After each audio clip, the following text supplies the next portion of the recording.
Tatobika breakfast tega. What kind of warora are you? Hello.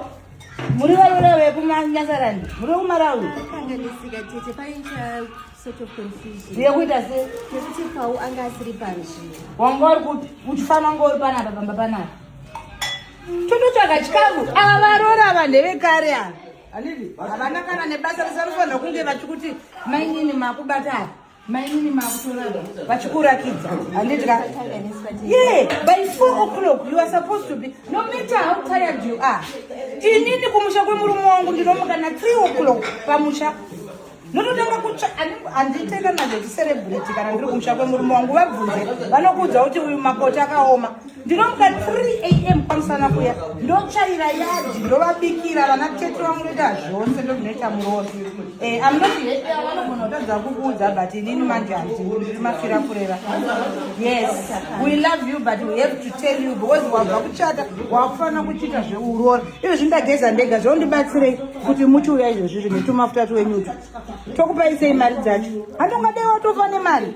Apa nhasi ndakutodzokera. Ungadei watofa nemari izvozvi vanhu vakukana vanhu vese vari pano. Ndakutoenda kuairport. Ndakutoenda kuairport. Ndatononoka ndimoto ndizonakapinda nditi ndakuenda kuairport ndakasiyiwa nendege ndakuenda ya 3 o'clock. I'm not happy. Ndasvika panapa mai vangu vanorwara maBP patients esa. Ava vaitogwina-gwina. Tichiti makota aisirwe chikafu.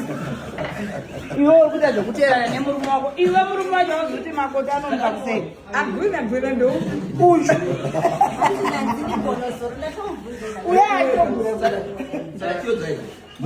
Uya azorori tino. Iwe.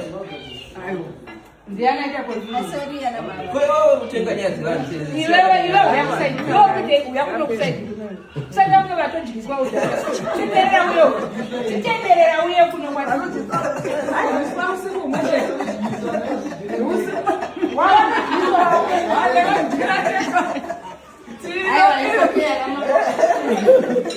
uyakazvidzira ega waisa here kana usati uise ndizvo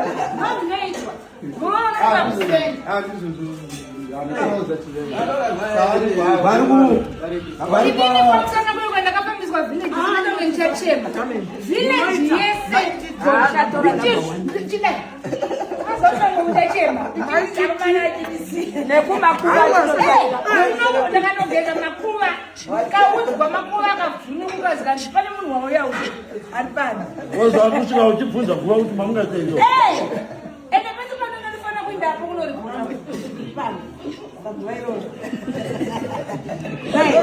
Vari pamwe.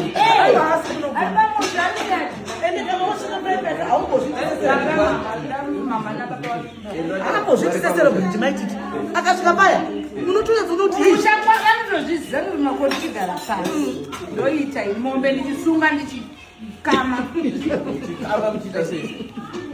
ngatitei chishona